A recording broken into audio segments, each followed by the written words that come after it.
My next speaker I get to introduce is your Congressman, Tom McClintock.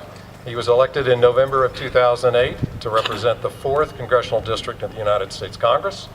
Mr. McClintock is the chairman of the Water and Power Subcommittee of the House Natural Resources and is a member of the Budget Committee, that's important, and the Natural Resources Committee. He is also a member of the Subcommittee on National Parks, Forests, and Public Lands, which is our committee. Tom and his wife Lori have 2 children, Justin and Shannon. Congressman McClintock. This hallowed ground for so many years, to the State Park Service that dates its creation from the same moment and the same act that we celebrate today, and to all of you for making this sesquicentennial celebration of the original Yosemite Grant Act so moving. The earliest description of the valley comes to us from Dr. Lafayette Bunnell. He was a member of the Mariposa Battalion that pursued a band of Awanichis into the valley in 1851. This is what he wrote at the time. Domes, peaks, spires, and cliffs were capped with fresh snow, their walls and slopes dappled with it, marking in strong relief the various sculptured forms. Some were veiled in wisps of cloud, others seemed to rise from a deep blue haze, giving the whole a drifting, unreal quality, like a vision. On every side, astonished by the size of the cliffs and the number and heights of the waterfalls, which constantly challenged our attention and admiration. Now think about this.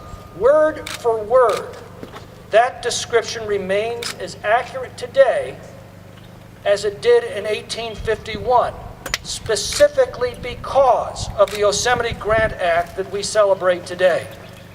Amidst all the destruction and ugliness and horror of the Civil War, Abraham Lincoln paused for a moment to think of the future and to set aside something so wonderful and so beautiful and so serene.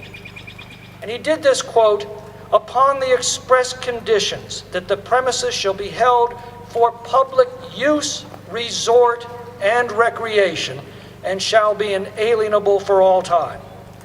In fact, on the afternoon of the day that he died, Lincoln took a carriage ride with his wife Mary and said that after the term ended in 4 years, one of the things he most wanted to do was to see California. I think there can be no doubt that the fabled Yosemite Valley was on his mind that day. 4 years later, John Muir came to see Yosemite Valley for himself, and there he had his own awakening, resolved for the rest of his life to evangelize for Yosemite. Heaven knows, he wrote, that John the Baptist was not more eager to get all his fellow sinners into the Jordan than I am to baptize all of mine in the beauty of God's mountains. 2 years after Muir's death, the National Park Service was created, and Yosemite was entrusted to its care. And I want to recognize the Yosemite Park Rangers, who have ever since welcomed and encouraged succeeding generations of Americans to come to Yosemite and fulfill John Muir's ambition for them to see it and to become disciples in the beauty of God's mountains. I have seen, as all of you have seen, on a daily basis, these park rangers as they instruct and encourage and welcome people who come here. They always stop whatever they're doing to answer questions or help or guide a tourist in need of directions. These people are the gracious hosts. That's the grandeur of Yosemite, and thank you to each and every one of them.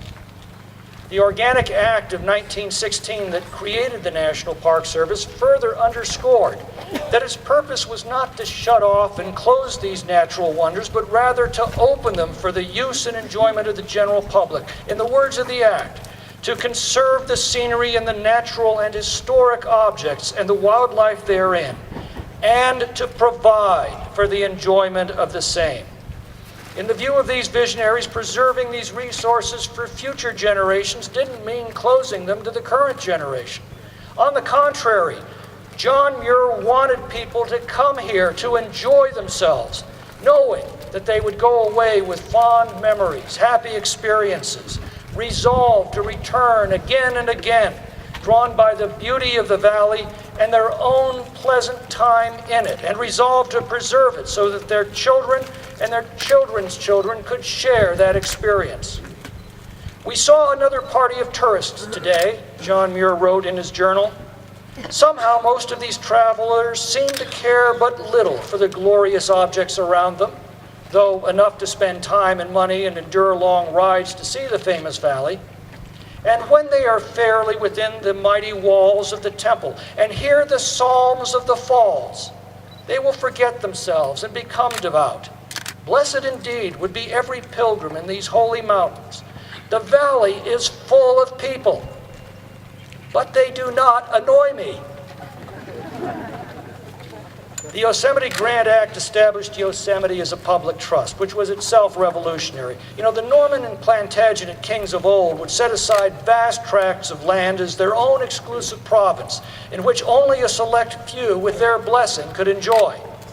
The Yosemite Grant was the very opposite of that. It set aside the most beautiful land in the nation entirely for the people. Author Peter Haas noted Lincoln's maxim, "of the people, by the people, and for the people," that exemplifies the founding of this park completely. And whenever there's a question of its meaning, we can turn to the words of the original Yosemite Grant Act and the early advocates of public access and preservation who set in motion the events that we honor and celebrate and rejoice in 150 years later. This anniversary is not being celebrated just here in the park, but in many of the communities that surround it, a reminder of the very important role that tourism plays in this entire region of California. All of these communities and the local businesses that support them are vital elements in the never-ending campaign to promote the park, and they are the most passionate advocates for preserving the Yosemite experience. Their voices, too, must be heard. A half century from now, another assemblage will gather here to celebrate Yosemite's bicentennial. Much in the world will have changed by then, but the tumbling rivers, the soaring trees, the granite walls will look just as they do today.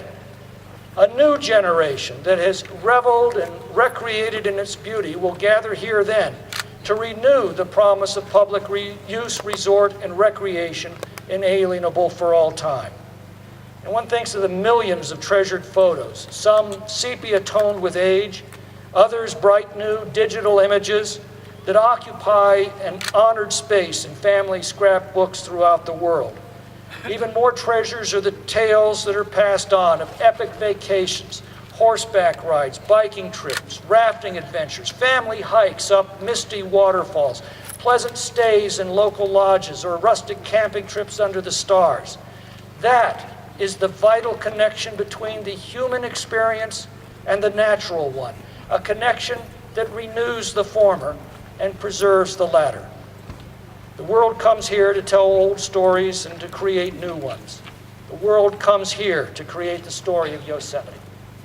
And in honor of this celebration and on behalf of the entire congressional delegation from California, I'd like to present this statement recognizing the anniversary, which has been inserted in the congressional record.